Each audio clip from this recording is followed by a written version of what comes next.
Salve galera do YouTube, Roberto Mendonça aqui com vocês para mais um vídeo do nosso canal Psicanálise e Afins. Seguindo aqui a nossa série sobre as fronteiras da psicanálise, né? Estamos aí há algum tempo aí na nossa psicanálise e lógica. Muito bacana.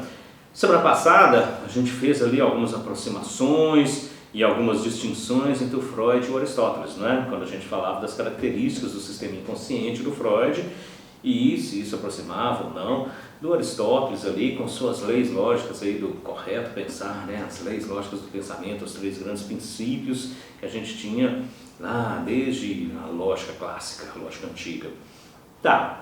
E nós ficamos também de fazer hoje, né, a referência dessas 4 características especiais do sistema inconsciente e de como que nós iríamos trabalhar cada uma delas e vamos falar delas aqui detalhadamente. É isso aí. Então, vamos direto ao ponto e já vamos começar com uma dessas características. Como eu disse, nós vamos usar, imagino que a grande maioria das pessoas tem aqui a edição Standard, né, que ainda é a base nossa aqui no Brasil, a única que ainda temos como completa, né? A Companhia das Letras já está quase, e a gente tem algumas outras que tem alguns poucos textos. Então, o item 5 do texto do inconsciente, as características especiais do sistema inconsciente. Gosto muito, como eu disse, da tradução aqui do Luiz Hans. Luiz Hans, aqui escrito sobre a psicologia do inconsciente, volume 2, texto inconsciente. Vamos lá, é o mesmo item, tá? As características especiais do sistema inconsciente. Como que ele vai traduzir o Widerspruchlosigkeit, essa palavra linda que está aí para vocês, que aqui na Standard nós temos como a isenção de contradição mútua. Aqui nós temos ausência de contradição. Ausência ou falta de contradição. Vamos partir disso aí. Normalmente a gente costuma ouvir uma expressão assim, o inconsciente desconhece a contradição. Mas não é bem assim, ok? No inconsciente há a contradição, sim, há, mas a maneira como as representações são trabalhadas lá no inconsciente, elas desafiam o princípio da não contradição, ok? Não é que não tem contradição no inconsciente, lá não existe contradição, A questão é que a contradição no inconsciente pode ser utilizada para criar novas associações. É muito comum, por exemplo, a criação de xistes, né, a partir de alguma contradição. A gente tem alguma contradição ali no inconsciente e a gente produz um xiste a partir daquilo ali. Mas vamos dar um exemplo aqui, um exemplo a partir de uma condensação no sonho. Vamos lá. Esse exemplo eu sempre gosto de usar, sempre falo dele. É uma ideia simples de condensação. Essa noite eu sonhei com meu tio. Mas a imagem que eu tinha na minha frente, assim, no sonho, era o meu pai. Mas eu sabia que era o meu tio, apesar de estar vendo o meu pai. E aí esse tio chega até mim e me diz uma frase, que quem me dizia era o meu avô. Tá vendo que tem 3 pessoas distintas, juntas numa única pessoa? Aí aquele enunciado clássico lá do princípio de não contradição. Uma coisa não pode ser ela mesma e seu contrário, no mesmo aspecto e ao mesmo tempo. Aqui não vale. As coisas podem ser várias coisas juntas ao mesmo tempo. Pode ser o meu tio, meu pai e o meu avô, tudo junto, misturado. E eu sei distinguir cada coisa deles no sonho. Mas é meu pai. Mas está parecendo é o meu tio, né? Mas está falando aquilo do meu avô. Está vendo que estão todas juntas ao mesmo tempo? Então, nesse sentido, não há contradição, ainda que haja a contradição. Não há no sentido de eu trabalho com ela de outra forma. Eu consigo utilizar a contradição para criar novas associações. Estou dando um exemplo simples aqui de um caso de uma condensação. A outra característica, o processo primário, Primärvorgang. Esse clássico dos clássicos, o processo primário, diferentemente do secundário, né? A gente disse isso, né? O processo secundário é esse processo que trabalha com o consciente, então todos os investimentos já estão mais definidos, né? As coisas se ligam de uma maneira mais lógica, pelo menos essa lógica clássica.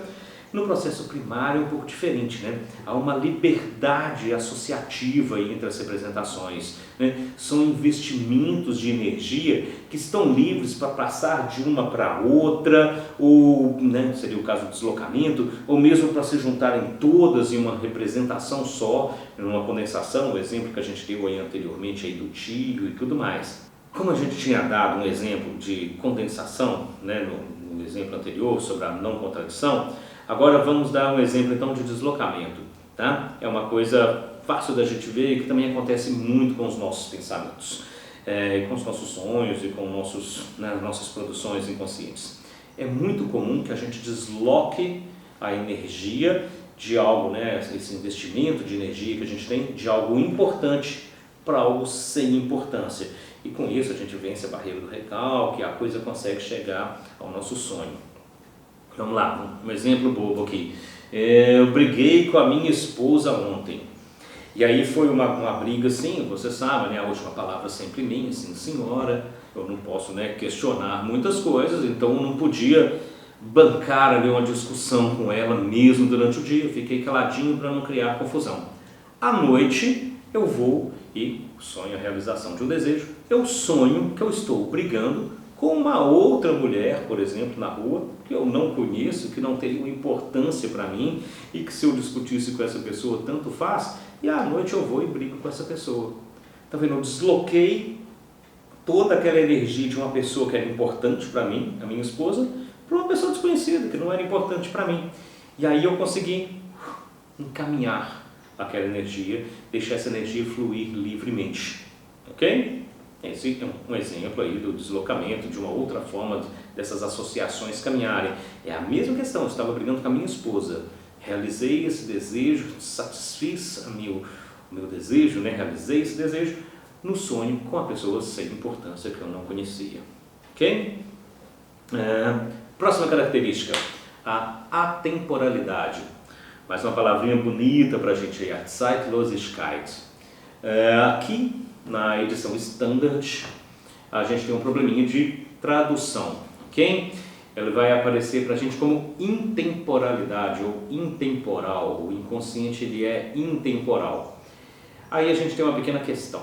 O prefixo in, que está aí no comecinho da palavra, normalmente ele sugere uma ausência absoluta.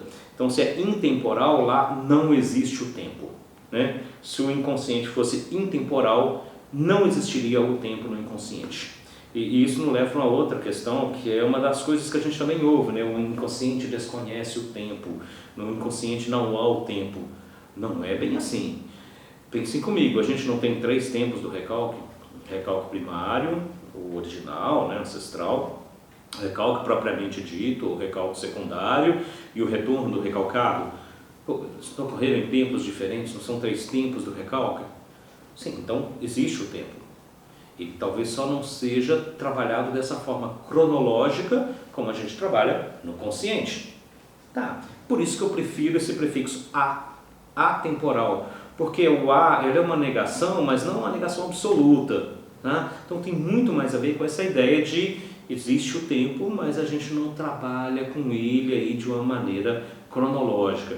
Gosto então dessa ideia de Zeitlos, que é um sem tempo, o tempo não tem essa importância, por atemporal, ok? E é isso mesmo que a gente vê, né? O inconsciente não trabalha com o tempo da mesma forma que a gente trabalha aqui conscientemente. Todas as representações, tenham elas entrado aí no meu psiquismo, que quando eu era uma criança, ou tenha entrado ontem numa situação qualquer que aconteceu, eles vão ter a mesma potência. Todas essas representações têm a mesma potência de produzir alguma formação do inconsciente. Muitas vezes, inclusive, é isso mesmo que acontece, né? Eu tive alguma situação qualquer ontem, encontrei com alguém na rua e aquilo remete a situações da minha infância, por exemplo, né? É muito característico isso no sintoma histérico. Freud falou disso várias vezes, né? Existiu um momento do trauma e muito depois de uma outra situação, algo acontecia e disparava aquele momento do trauma que era anterior. Então, a menina histérica que teve uma situação, um encontro desagradável com alguém por algum motivo, aquilo se conecta com outra coisa muito anterior, porque as duas no inconsciente estão ao mesmo tempo. Não precisa dessa ordem cronológica, elas vão estar ali com a mesma potência de produzir alguma coisa. Daí, no nosso exemplo aí, um sintoma histérico. Ok? Nossa quarta característica, a substituição da realidade externa pela psíquica. Aí, essa aí eu nem vou colocar, tá aqui a frase para vocês, eu vou gastar o meu alemão, que não é dos melhores, aqui para falar toda essa frase aí, mas substituição da realidade externa, a realidade que está fora, äußere Realität, né, pela realidade psíquica. Esse ponto também é muito importante para que a gente entenda. Porque quando a gente trabalha conscientemente com coisas conscientes, né, aqui no processo primário e tal, realmente, né, esses objetos do mundo externo, as regras que a gente viu lá com Aristóteles, né, as regras, as leis gerais do pensamento funcionam plenamente. Essa banda de Möbius não é este livro, óbvio. Mas quando eu trabalho com representações psíquicas, tá? Com essa realidade psíquica, eu posso produzir muitas coisas. Eu tenho uma plasticidade enorme e isso é apresentado aí, por exemplo, nos nossos sonhos, ou mesmo em coisas que a gente pode pensar, sei lá, um centauro, é um cara que é uma parte homem, uma parte cavalo. Na realidade externa, material, não vamos encontrar nenhum, mas na realidade psíquica eu posso produzir milhares. Ok? Posso produzir centauros, sereias e todos os outros seres mitológicos misturados, um sátiro que é meio bode, meio gente, e tantas coisas que na mitologia grega a gente vê a rodo, não é assim? Então, na realidade psíquica, a gente tem uma plasticidade de unir, separar, deslocar, condensar e tudo mais com essas representações, tá bom?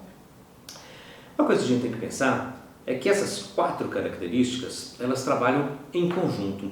E aí elas fazem com que esse funcionamento do inconsciente permita-se uma outra forma psíquica. Não considera aquelas leis gerais do pensamento do Aristóteles, as leis do correto pensar. Não considera aquilo. Ela vai funcionar com uma outra forma, uma outra maneira absolutamente diversa, uma jurisdição diferente. São leis lógicas diferentes. Tá?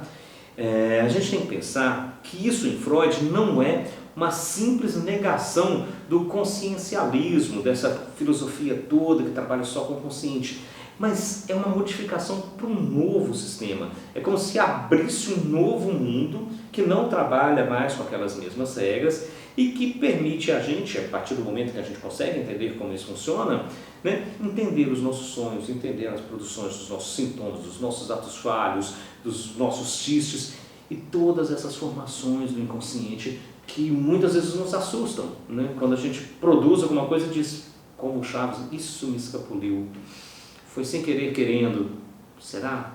Ou será que foi essa outra lógica que funcionou e produziu aquele que a gente chama de formação do inconsciente?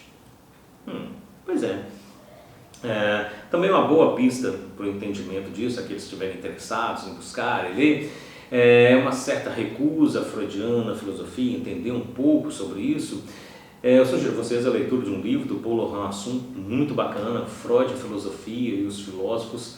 Lá vocês vão conseguir encontrar um pouco dessa proposta do Paul Laurent sobre esse trabalho que ele fez sobre a relação do Freud com a filosofia. Okay? Vai ter o trabalho dele com alguns filósofos específicos, Kant, Schopenhauer, um pouquinho sobre o Nietzsche, porque ele faz um sobre o Nietzsche separado, o Freud e Nietzsche separadamente, mas vocês vão ver um encontro do Freud com a filosofia, um encontro do Freud com essa questão do consciente e propor o inconsciente, como que isso funciona. É muito bom, sugiro muito a vocês a leitura deste livro. Ok? Entendemos então essas regras gerais do inconsciente, as características do inconsciente, diversas das regras gerais do pensamento? Ok, espero que sim. Então, nossos pedidos. Curte o canal, se inscreve, assina aí, clica no sininho para receber as suas notificações de todas as sextas-feiras à tarde. Deixe seus comentários, críticas, sugestões, perguntas, tudo mais, o que quiser, elogios, o que for, tá? Fica à vontade. Vamos aí, essa casa é nossa e vamos discutindo, vamos entrar nessas discussões que vai ser bem bacana. Visitem também o nosso site psicanaliseafins.com.br/cursos. Todo o programa do nosso curso de psicanálise, os fundamentos da psicanálise de Freud e Lacan está lá. Vocês podem conhecer um pouco e quem sabe fazer parte de um outro grupo aí com a gente, um grupo de estudos bem interessante. No mais, nos encontramos na próxima semana. Valeu, grande abraço!